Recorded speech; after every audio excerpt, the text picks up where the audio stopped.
నీళ్ళు ఇవ్వాలంటే ఏఎంఆర్పి లిఫ్టులతో వాడితే సంవత్సరానికి 500 కోట్ల రూపాయలు ఈరోజు విద్యుత్ ఖర్చులు అవుతున్నాయి. ఈ 10 ఏళ్లలో 5,000 కోట్ల రూపాయలు విద్యుత్ ఖర్చు పెట్టిన కానీ 2,000 కోట్ల రూపాయలు ఖర్చు పెడితే ప్రాజెక్టు పూర్తయి ఉండేది. ఈరోజు కూడా పెరిగిన అంచనాలు 20 ఏళ్ల తర్వాత లెక్కేస్తే కూడా 4,600 కోట్ల రూపాయలతోని ప్రాజెక్టు పూర్తవుతుంది. అంటే 20 ఏళ్లలో ఈ ప్రాజెక్టు యొక్క అంచనాలు పెరిగింది 2,600 కోట్ల రూపాయలు మాత్రమే.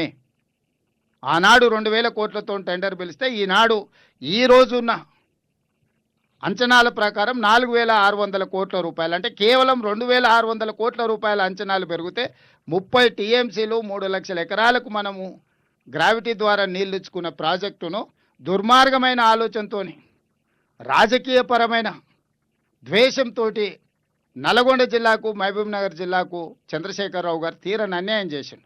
ఇవాళ ఈ ప్రాజెక్టులు పూర్తి చేసుకోకపోవడం వల్ల కృష్ణానది మీద ప్రారంభించిన ఏ ఒక్క ప్రాజెక్టు ఉమ్మడి రాష్ట్రంలో అన్యాయం జరిగింది సమైక్య పాలనలో అని చెప్పిన చంద్రశేఖరరావు గారు కృష్ణానది మీద ఆనాడు మొదలుపెట్టినాయి కానీ ఆయన మొదలుపెట్టినాయి కానీ భీమా కానీ నెట్టంపాడు కానీ కోయిల్ సాగర్ కానీ పాలమూరు రంగారెడ్డి కానీ లేకపోతే కల్వకుర్తి కానీ ఎస్ఎల్బీసీ కానీ ఏ ఒక్క ప్రాజెక్టు కూడా 10 సంవత్సరాలు ముఖ్యమంత్రిగా ఉండి ఒక్కటి పూర్తి చేయలే. ఇక తెలంగాణ కోసం కొట్లాడి తెలంగాణను సాధించుకున్న ఉద్దేశాన్ని కూడా దెబ్బతీసిండు చంద్రశేఖరరావు గారు. వారు 10 సంవత్సరాల ఖర్చు పెట్టినంత సాగునీటి ప్రాజెక్టు కాంట్రాక్టర్లకు చెల్లించిందంటే 1,86,000 కోట్ల రూపాయలు చంద్రశేఖరరావు గారు 10 ఏళ్లలో కేవలం సాగునీటి ప్రాజెక్టుల కాంట్రాక్టర్లకు చెల్లించిండు. ఆ 1,86,000 కోట్ల రూపాయలలో 1,03,000 కోట్లు కాళేశ్వరం కాంట్రాక్టర్లకే చెల్లించిండు. ఇట్లా తెలంగాణలో 2 లక్షల కోట్లు కేవలం నేను ఆర్ఎండ్బి పంచాయతీరాజ్ ఇతర టెండర్ల గురించి చెప్తున్నాను. కేవలం సాగునీటి ప్రాజెక్టుల టెండర్ల గురించి వారి కాంట్రాక్టర్లకు ఇచ్చిన బిల్లుల గురించి నేను చెప్తున్నా. ఇంత ఖర్చు పెట్టినా తెలంగాణ వచ్చిన తర్వాత ఏ ఒక్క ప్రాజెక్టు కూడా 100% మనం పూర్తి చేసుకోలేకపోయినాము. ఆ పక్కల వెలుగోడు ప్రాజెక్టు కానీ ఇతర ప్రాజెక్టులు కానీ అవతల వాళ్ళు వేగంగా కంప్లీట్ చేసుకోవడం ముచ్చుమారి కానీ ఇట్లా ప్రతి ప్రాజెక్టు చివరికి రాయలసీమ లిఫ్ట్ పేరు మీద మళ్ళొక దాదాపుగా రోజుకు 10 టీఎంసీల నీళ్లు తరలించడానికి అవతల ప్రణాళికలు వేసుకొని నీళ్లు తరలించకపోతున్నారు. దీనికి ప్రధానమైన కారణం ఏంది?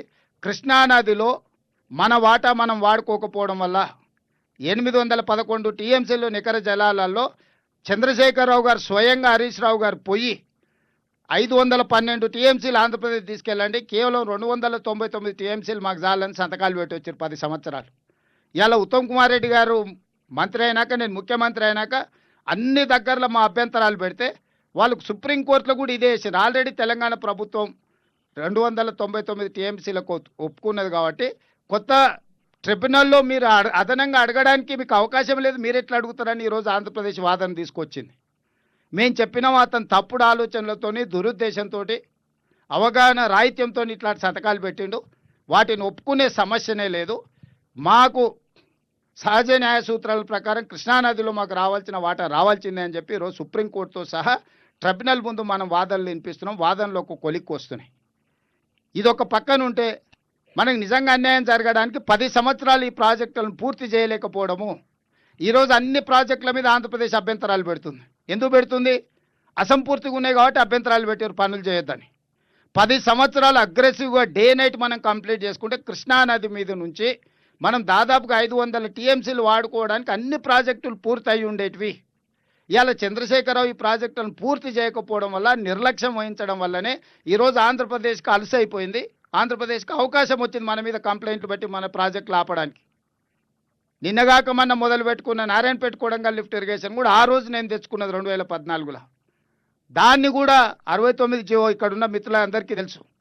ఎన్ని ఉద్యమాలు చేసినాం. నికర జలాలతోని తెచ్చుకున్న ప్రాజెక్టును కూడా కనీసం దాన్ని ప్రారంభించాలన్న సోయి కూడా ఆనాటి ప్రభుత్వానికి లేకపోయింది.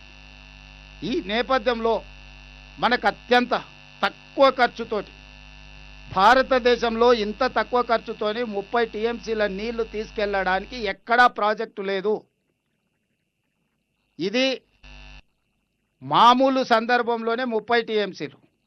ఈ 2 సంవత్సరాలు కాంగ్రెస్ ప్రభుత్వం వచ్చిన తర్వాత వస్తున్న వర్షాలకు వరదలకు మనం ఎంత కావాలంటే అంత తీసుకొని పోవచ్చు. వాళ్ళకు పోతిరెడ్డిపాడు ఎట్లనో దానికి ప్రత్యామ్నాయం అంతకంటే మంచి ప్రాజెక్ట్ ఈరోజు ఎస్ఎల్బిసి టనల్. అట్లాంటి ప్రాజెక్టును కూడా పూర్తి చేయలే. మేము వచ్చి పనులు మొదలు పెట్టినాం. కొంత దూరం కదిలిన తర్వాత ఊహించని ప్రమాదం జరిగి 8 మంది కార్మికులు చనిపోయారు. మాకందరికి బాధ ఉంది. ఒక మనిషి ప్రాణం విలువ మాకు తెలుసు.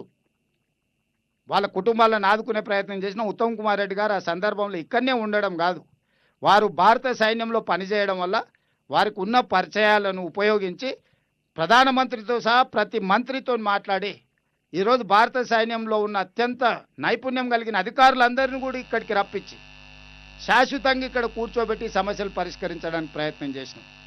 ఇవాళ ఆ రోజు జరిగిన దుస్సంఘటన సందర్భంలోనే ఆర్మీ సపోర్ట్ కాదు, ఇవాళ ఈ ప్రాజెక్టును పూర్తి చేసుకోవడానికి కూడా కంప్లీట్గా ఆర్మీలో ఉన్న నిపుణులైన అధికారులను డెప్యుటేషన్ మీద తెచ్చుకోగలిగినాం.